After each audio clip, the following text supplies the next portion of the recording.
On your skin here, on 1 inch, 1 square inch here, you have so many bacteria. And these bacteria, maybe in 1 inch, you have maybe 2 million of those little guys working there. Each one is doing his little job, okay? And they're doing their job for us. Okay, but if they don't do their job properly, I'll feel an itch. So I'll scratch. One scratch, and there goes 2 million bacteria. Yeah, so if you don't do your job, the earth can just scratch. Yeah, it's very easy. And maybe another species will come and do it better. Maybe another race will come and do it better. We're not the first race here. There are other root races that were on Earth. So if we don't do our job, a kick and somebody else comes in, you know. Yeah, it is like that. If you don't do your role, somebody has to do it. The universe is not something that you can go and say, please give me another chance, or I want this, or I want... No, it's laws, abstract laws. It's like you can't feel an itch in your hand like that, and you want to scratch, and then you hear a voice, please give me another chance. You know, I'm itching. So it's like the universe is like that. You don't get another chance. See, now we know, some of you tell me the golden age is coming. Okay, the golden age is coming, very well. That means that instead of having sacred power spots on Earth, sacred times in the sky, we will enter into an age where the BioGeometry or the spiritual energy will be all over our atmosphere. So the Earth will be entering in a sort of a golden age. But there's a big difference, that it is up there in the atmosphere. It will not come down and knock on your door. Why should it? You think a golden age will just come down and correct everything for you, knock on your door? No. You have to do something to pull it into your heart. Then we will enter into a golden age. Otherwise, we will end up completely, there'll be global life extinction through this electromagnetic radiation and electrosmog and all that, and it will be bye-bye. So what we said before is the spiritual way, the proper spiritual way, the way I'm explaining, is the way of excellence. Avoidable? It's not avoidable. You don't have a choice, so you'd better do your job. Now, I'll just go quickly because time has gone out. I have here an important concept here, bringing excellence into action. Now, we all live, we're very happy that we're living in an age. We're looking for democracy, we're looking for freedom, freedom of thought, freedom of speech, freedom of this, freedom of that. The word freedom seems to be, you know, something that's everything. I want freedom to do anything, whatever comes in your mind, you want freedom to do it. Okay, very nice. Now, if you want to be free, that means I want to think of something, but I want to express my opinion. You should let me express my opinion. That is freedom. Whatever I think, I should be able to express. Okay, well, let's look at that.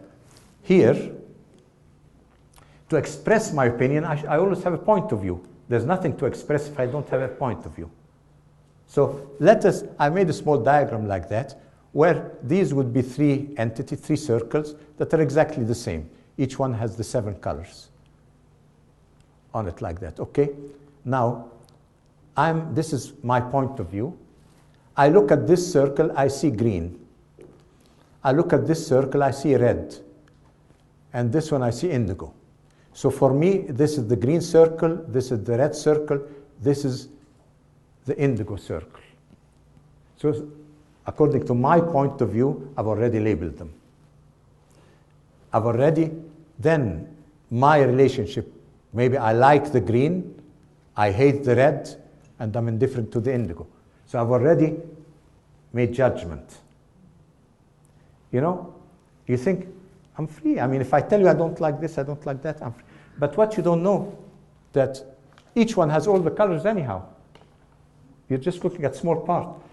When you have the right to have a point of view and express it, it's exactly like somebody in a jail cell who wants to keep shouting as much as he wants. Okay, let him shout. So you're a prisoner of, when you make judgment, you're a prisoner of point of view. Move out of your point of view. But do I move haphazardly like that? No. How do I really see everything? I have to center my movement to get this balancing energy into my action to achieve excellence. So when I open my heart, when I get this balancing energy into my system, I move according to certain harmonizing, balancing, geometrical laws of motion. And so here, for example, is the circular law of motion. So I find myself going in certain here, like this, like this, like this, like this, and then I've seen the totality of the picture, and then I've seen that my freedom to judge here is useless, because I would have been telling everybody nonsense, because I've been telling everybody that this is green and it's not. So you see, so freedom is not just, I have point of view, let me express my point of view, I want this. This is not freedom, this is creating a lot of problems all over the world. The freedom of speech today is the freedom of saying nonsense.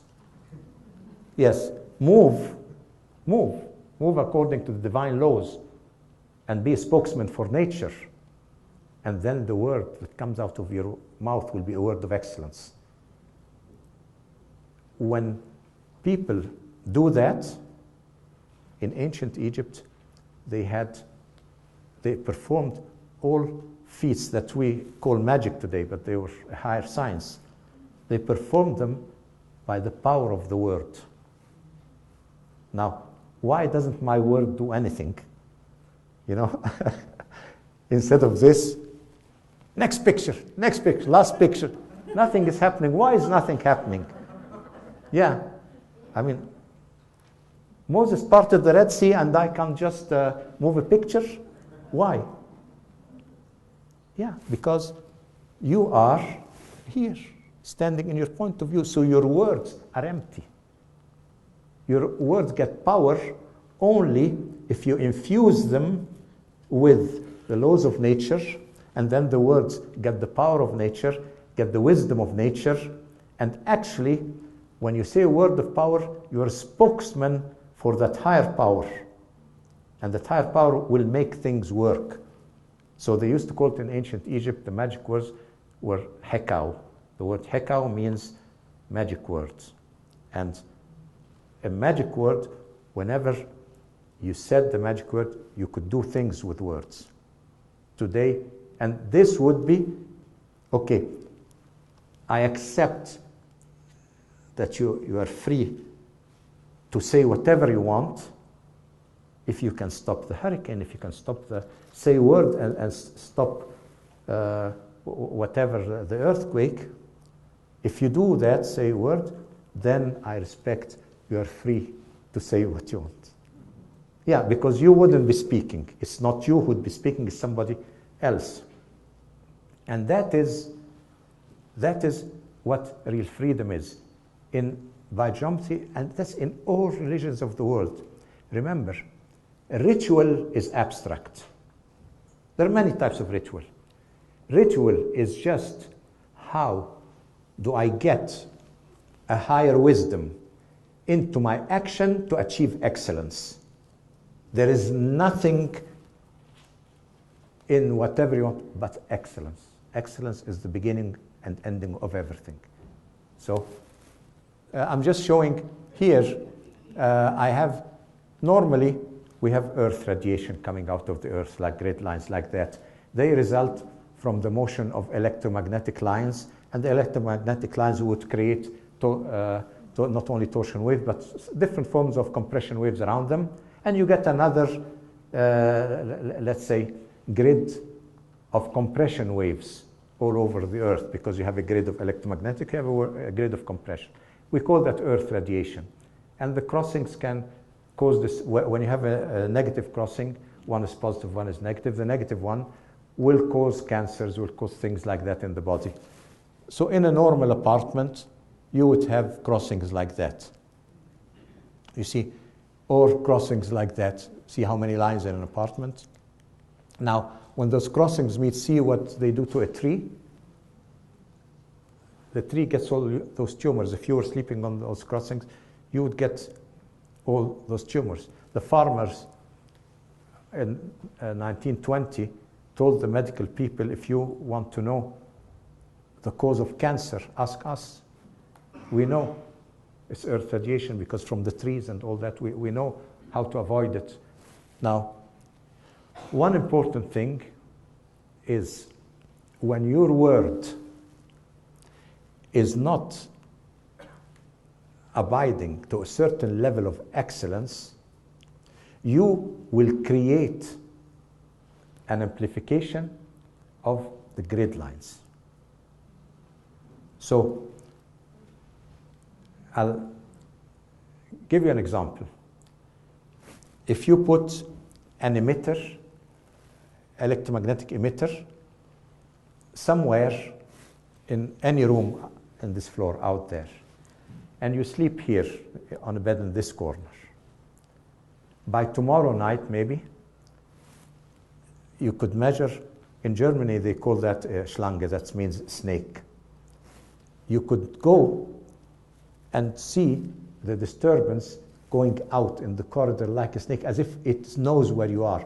It seeks you like that until it hits your bed, the disturbance. So what's this? I'm away from the electromagnetic radiation, and as far as I know, the compression waves are not here. So how come there's a snake following me? There is a relationship between electromagnetic radiation and morals. They're completely linked. If you say a lie, your body radiates the same disease-causing energy that it would radiate if subjected to an electromagnetic radiation. So imagine you're afraid to put your cell phone in your pocket like that, and with every lie you're doing, and then, okay, you say, no, I'm a truthful man, I never lie. Okay, but what about the collective lies? What about the collective lies that are stronger than us?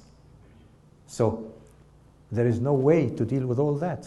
The only way to deal with all that is get this balancing energy into our system to help us achieve an excellence of solving those problems, because those problems are unsolvable. So you might think, is that spirituality? We thought you were going to speak about something spiritual, and you're speaking about balance and all that. But this is the true way that ancient civilization looked at spirituality, as the total harmony with the universe. You see, if you're in total harmony with the universe, and I'm in total harmony with the universe, I don't care how you explain it or how I explain it, because we're in harmony with the universe anyhow. See? But if you're not in harmony and I'm not in harmony, then my explanation is better than yours, your explanation is better than mine, yeah, because we're both nothing. We're both doing the wrong thing. So here, this is a carpet that protects from earth radiation, and this is the design language of biogeometry. The design language of biogeometry is to recreate the doorway so that instead of this object just radiating different qualities of energy, no, the object recreates the doorway so that this energy flows in. Because in ancient times, the easiest way to recreate it would be to go on a sacred power spot and build my temple there. So, and then radiate it from there along roads, along things. In biogeometry, we've developed a bit further, saying I can create an object that creates its own power spots. see, so that it can be used anywhere. I'm just showing you here, it's as old as humanity, this thing. You see, these are menhirs, dolmens, you know those two shapes. You find them on ancient sacred power spots. Sometimes the dolmen here, this one is, the stone is 20 tons and 20 tons, and maybe this one is 30 tons. So imagine who would go through putting it that way, and they're all facing between south and southeast all over the world. Somebody knew exactly the direction which they would take the energies and radiate them. And then when they had the menhir like that, they would know to take the stone with a certain density so that it resonates with this energy, amplifies it, and radiates it. So you see, so it was all a matter of this energy, how to acquire it and put it in my activity. So even the caveman, even the animal, was seeking excellence through ritual connecting to this energy. So here you see, for example, in Egypt, the same sacred power spot has an ancient pharaonic temple, has a church and the mosque, all of them on the same, because this was a sacred spot for the community. You change religions, whatever you want. Change. My sacred spot is still my sacred spot. The doorway is the doorway, the light is the light. So whatever you change, you can preach whatever you want. I want it here on my sacred power spot, because if you don't put it here, it has no life in it. So if somebody comes in new religion now, and we propagate and we want to build a new edifice for this religion, and you say we'll put it there on this hill so everybody sees it, or there or there. No, it has to come in our power spot, because otherwise it's dead. It's not alive. So that's why you end up with things like this. You see, buildings, as Robert showed you, were then aligned on those lines, propagated from the power spots. So every building, you see, every details of the building were on certain grid lines infused with this energy. And we saw this one, but we'll go into cities. For example, that is Zurich. And in Zurich in Switzerland, these are the spiritual lines coming, and all the churches are put in the ancient power spots here. So architecture was actually taking centers of light, power spots. And then a city was like a work of initiation, a sacred ritual. Designing a city was a sacred ritual, like designing a building. So you designed it to achieve at the end prosperity for your nation. So how was the design made? You choose a power spot, and then you put on this power spot maybe your temple, and choose another power spot, and maybe on the other power spot you put the courthouse or the ruler's house or whatever. And then once you put it on that, you join both of them, and usually you will find, before you join them, you will find a line, a connecting line in nature already joining them. So this becomes a path, and this becomes your first main avenue. Then the second power spot, and the second avenue, third. So you're actually planning a city is distributing the light into every activity. Actually, so planning a city is the first step towards producing excellence in all actions and activities of the people living in that city. So for you, as a planner, as an architect, this was a sacred thing, a very important thing, because you were really bringing this actual powers of nature, this divinity, into you're distributing the light. And then from this city to the other city, which also has the power spots, from this temple to the other one, there are connections too. So these become pilgrimage roads. And to show you the importance of that, in the Roman Empire, when they wanted to expand the Roman Empire, what do? They go on those spiritual lines and build the roads of the Roman Empire, so that when they go to the other areas and they send the Roman army to fight, you know, the Roman soldier is wearing an armor and is wearing so much, he's wearing heavy things. And then he might go to areas where there are barbarians, there's something very light in weight. So if he walked 500 kilometers, by the time he got there with all that armor, I mean, he doesn't need somebody to chop his head off. Yeah, it's already done. So when they walked on those lines, they were charged with this energy. So they reached their goal and they are in full power.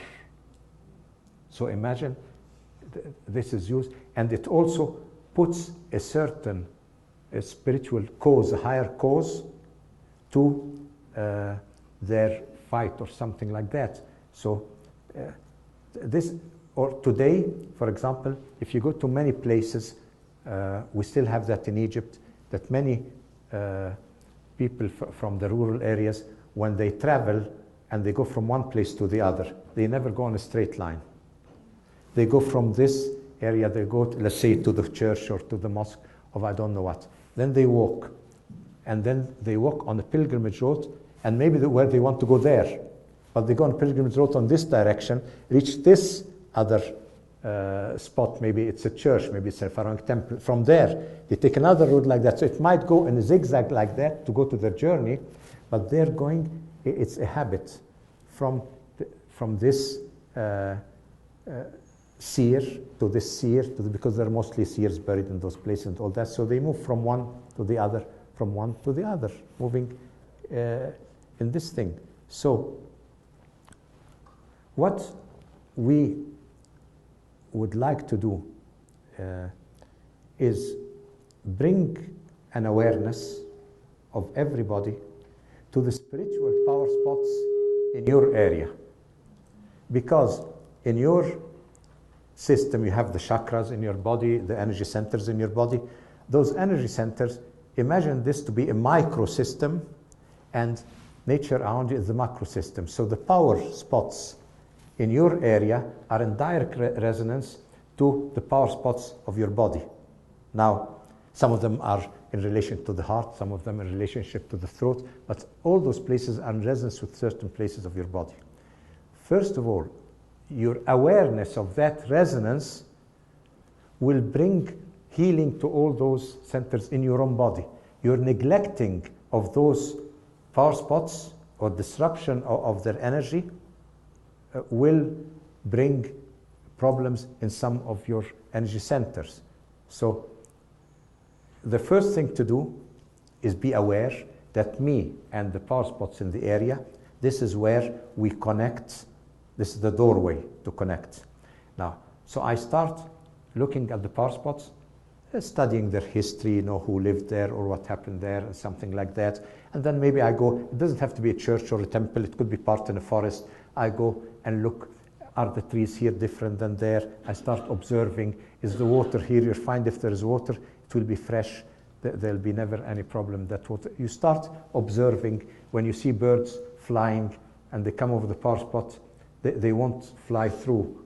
They'll come, they'll make circle like that, and they continue through. It's like an act, like a prayer, getting the energy of the spot, because the energy of the power spot comes up like that. So the birds know it. So start observing the power spots in your area. So you become one with the earth just by observation. And then we can start thinking of connecting them. But what I will do here in Asheville, I spoke with Robert about this. We are going to take a Google map of Asheville and put as many power spots, we'll detect as many power spots as possible on that map. And all those who are interested, they can give their email to Robert, and once that map is ready, it can be sent to you, and then you can look, for example, where is the nearest power spot there? I go and observe and some. And one thing you will know, if you have a problem in your body, you go on the power spot and there's a healing effect on it anyhow. So just your awareness of this power spot, getting friendly with the power spot, knowing it and all that, even when you're sitting at home now, it is affecting you at a distance. So reviving the power spots, the doorways in your area is already the beginning of your mission of propagating this energy and actually of your benefits, health benefits, mental benefits, emotional benefits, and all that. So I think I took too much time now. I went overboard. So you know, time is not my strong point. Yeah. So, well, I thank you all for being here tonight. And I thank Robert for the nice introduction, although I owe him so much money now. But it's been an honor and a pleasure being with you tonight. Thank you.